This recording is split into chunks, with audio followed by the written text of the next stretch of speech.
ആയിരങ്ങൾക്ക് ദർശന സായുജ്യം നൽകി എറണാകുളത്ത് ശ്രീ മുത്തപ്പൻ വെള്ളാട്ടം സമാപിച്ചു.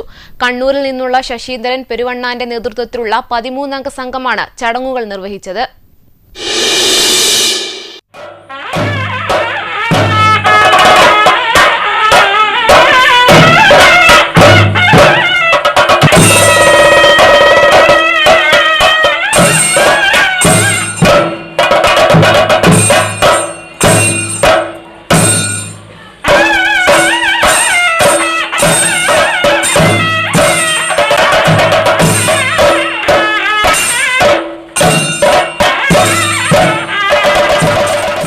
സംഹാരമൂർത്തിയായ പരമശിവന്റെ ഭൂതഗണത്തിലൊന്നാണ് മുത്തപ്പനെന്നാണ് വിശ്വാസം.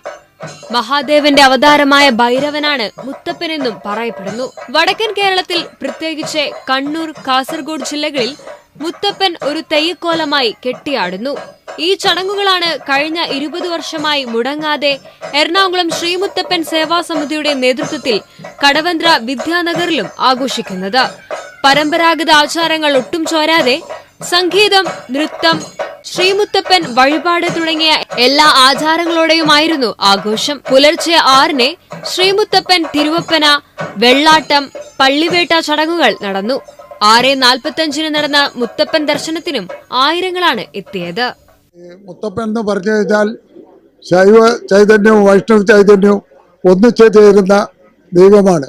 അത് വെള്ളാട്ടമായിട്ടും തിരുവപ്പനയായിട്ടും നമ്മളെ മുമ്പിൽ അവതരിക്കുകയും ഭക്തരുടെ സങ്കടങ്ങൾ കേൾക്കാനും ആ സങ്കടം കേട്ടതിന് ശേഷം അതിന് തക്കതായ ഒരു മറുപടി ഭക്തന്റെ അടുത്ത് പറയും. അങ്ങനെ ഭക്തൻ അവന്റെ സമാധാനത്തോടു കൂടിയിട്ട് വീട്ടിലേക്ക് പോകാനും ഉള്ള അവസരം കൂടി ഒരുക്കിയിട്ടുണ്ട്. ചന്ദ്രകലയുടെ രൂപമുള്ള കിരീടം വെച്ച് പരമശിവനായും മത്സ്യരൂപത്തിലുള്ള കിരീടം വെച്ച് മഹാവിഷ്ണുവായും മുത്തപ്പൻ മാറുന്നു.